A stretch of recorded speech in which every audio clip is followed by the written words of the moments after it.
Qaldıranlar yəqin ki, özlərinə belə sərf eləyir. Çünki orada ancaq aşağı təbəqə çox ziyan çəkir də, yəni. Yanacağın bahalaşmasından ancaq hökumət fayda götürür, başqa heç kim fayda götürmür. Belə də ki, 3 gündür, 4 gündür ki, mən benzin vururam, dayda benzinin kilometrajı düşüb aşağı, benzinin keyfiyyəti düşüb aşağı. Qiymət qalxmağına baxmayaraq, yenə də kilometraj düşüb aşağı. Qabaq məsələn 5 manatlıq vururduq, gedirdi 100 kilometr, 90 kilometr, indi gedir 60 kilometr. Benzin uçub gedir. Bəlkəmdə 20-30% bəlkəm naloq keçirirlər, dövlət biraz. Qalanı da hamısı sahibkarların cibinə.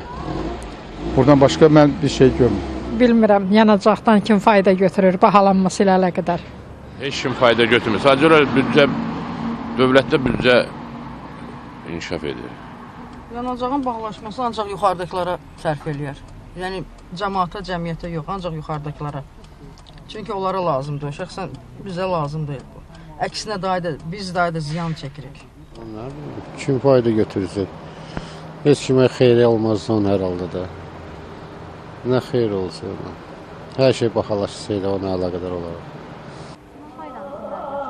Fayda o biraz çətin sualdır, kim fayda götürəcək. Ümumi olaraq, yəni rəsmi baxsaq, bu ölkəmiz üçün olan bir məsələdir. Hərəsinin altında nəsə bir analitik fikir var, hesablanıb, qaldırılıb. Amma zərər çəkən əlbəttə ki, əhali olacaq. Kimi ki, işi bilavasitə bu yanacaqla əlaqədardır, daşınmadır və filandır. Onlar hamısı əlbəttə ki, zərərin görəcək. Kim faydalaşır? Milyonerlər, de.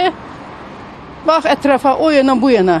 Prezident, onun ətrafda olanlar. Amma biz kasıblar elə sürünürük.